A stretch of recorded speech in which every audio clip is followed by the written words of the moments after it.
It will be a very juicy video today. Welcome back to my black and white series, non-toxic and toxic ingredients in our everyday use skincare / other cosmetics. In today's video we will be talking about shampoos. In the first part of this video I will tell you which shampoos I would never use / purchase and why, and then in the second part I will be discussing the hair care that I am currently using and also the one that I would personally purchase. However, before we start, please let me make this clear. This is my personal research, my personal opinion / opinions.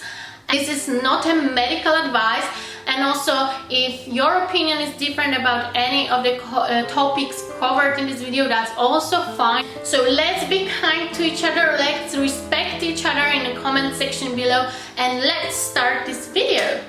First example will be a little bit juicy, and this is very well known shampoo. Let's have a look at the screen, but do not let yourself to be mistaken, because this is the company that is owned by L'Oreal, and as we all know, and as far as I'm concerned, so if anything changed, please let me know in comments down below. This particular company is still doing animal testing, so this is the first no. But let's have a look at the ingredients. Ingredient number 1. It is SLS. If you saw my previous video about body scrubs, you will know that this is something I would never have in any of my products. But if you are still not familiar with this particular ingredient, let's have a look at the screen.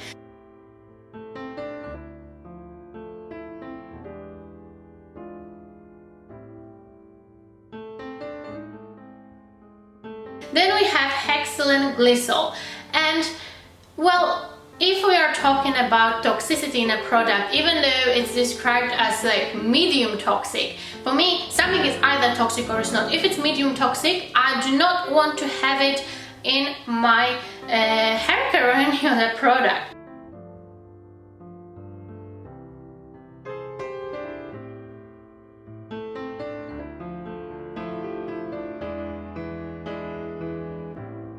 Then we have sodium methylparaben.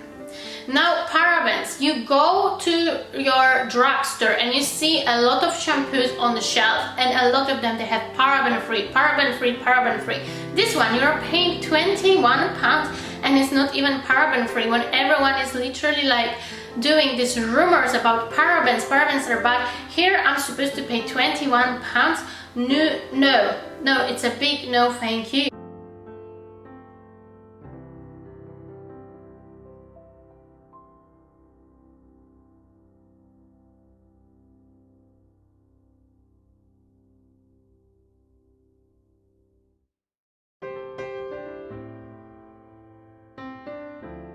Next one. Now we have sodium olefsulfate. Have a look at the screen.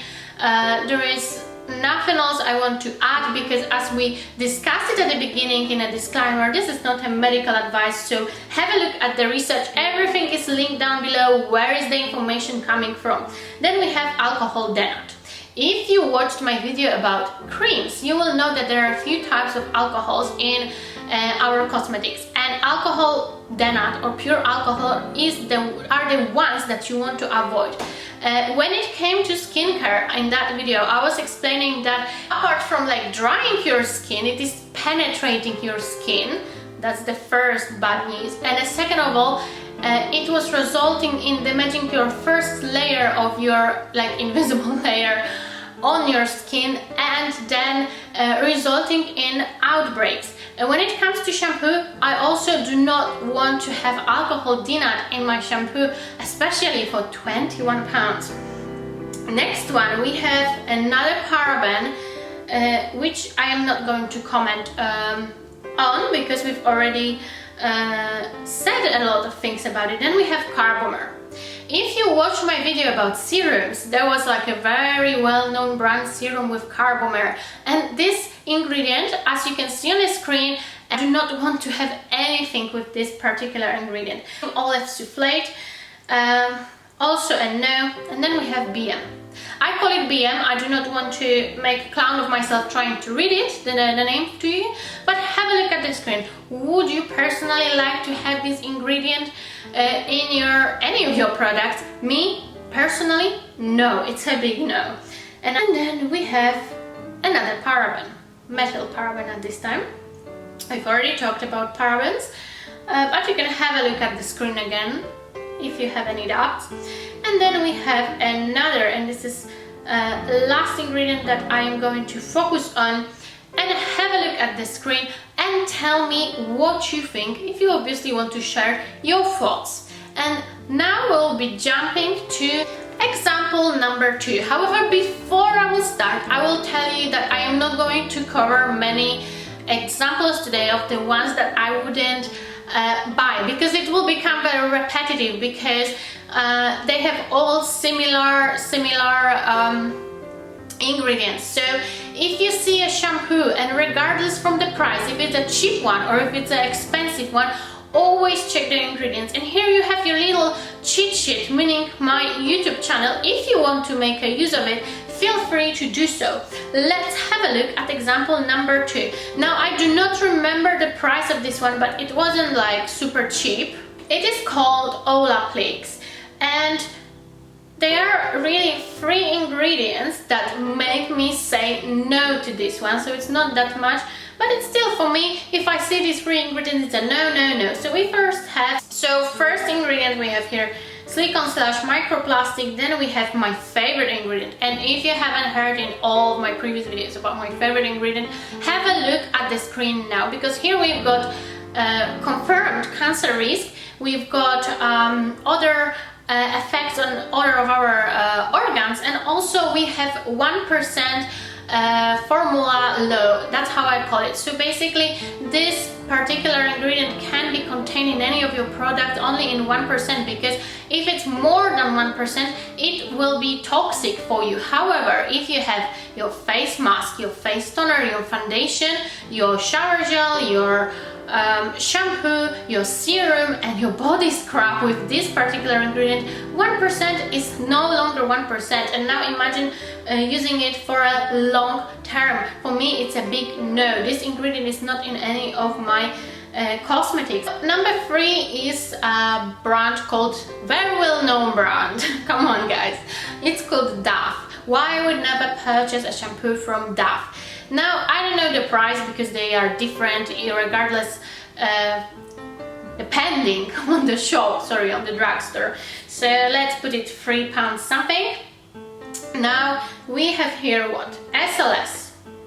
Because we've already discussed about SLS, especially in the first example, and especially in body scrubs videos. So by now you're familiar what it is. Now we have silicones. We have 2 of them.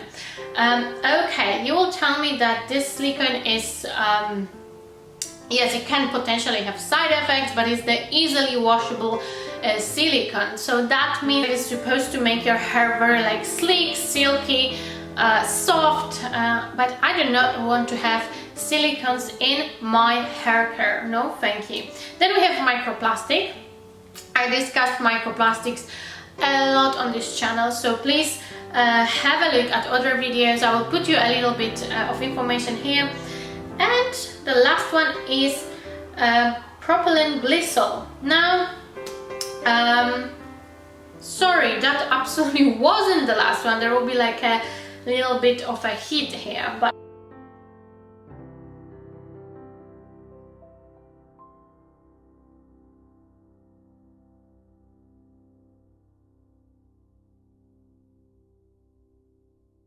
then we have here tetrasodium eta. For me, when you have disodium eta in small amounts, it's fine, but tetrasodium eta is a no.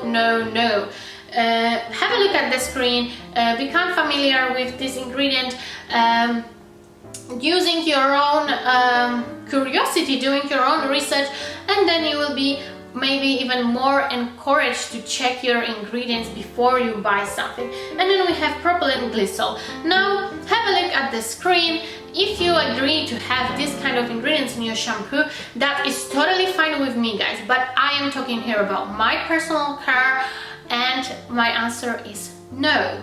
Okay, last example, guys, it will be Head and Shoulders, like very well known shampoo to all of us, probably from the even 90s. So let's have a look what we have here. Well, I've chosen the classic clean one. It says on it, like the cover of the shampoo, 0% parabens, no paraffins, no... okay, let's have a look if it's true. Well, it is true, but we have other ingredients that I would never like to have in my shampoos. Number 1, SLS. Number 2, another SLS. Okay, we've already discussed what they are. I'll put it on the screen again, just in case you missed it. Now, what do we have here? Silicones. And again, this is the easily removable silicone that is supposed to make your hair very like smooth and silky, but I do not want to have any silicones in my hair care. Tetrasodium meta. Just like in a previous example, let's not make it last long. Then we have propylene glycol and tritylene glycol.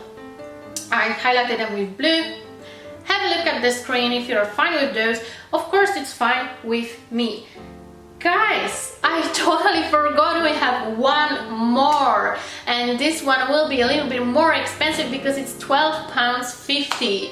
Let's jump into this one. It is La Roche Porsay. So I said that to you in one of my videos, I think serums, that I went through like the entire range of the products, almost entire range, and I would never purchase anything from them because in almost everything I could find my favorite ingredient and also some other ingredients that I would never like to see in my skincare slash hair care slash anything. So let's have what do they provide us in shampoo for £12.90. Now for me it is quite a lot for a shampoo, you know. We have here SLS. We've already discussed it, I'm not going to repeat myself. Hexylene glycol, we discussed it in the first example, so I'm going to pop it on the screen again for you. Then we have a new ingredient that we have not discussed before. So let's have a look.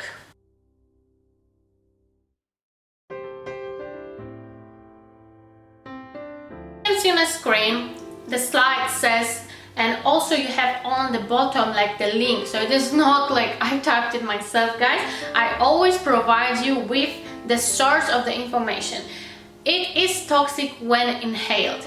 Now, I think it is very discussable if you can inhale shampoo or not, because I believe personally you can. You put it on your head, you spend some time with it, then you rinse it off. It's very close to your nose. For me, it's no. Why should I risk when I don't need to? And the last one is propylene glycol. That already has been discussed on this in this particular video. Okay, guys, now let's focus on the ones that I personally would purchase. That's it for today's video. Thank you for staying with me till the end, and hopefully I will see you in the next one.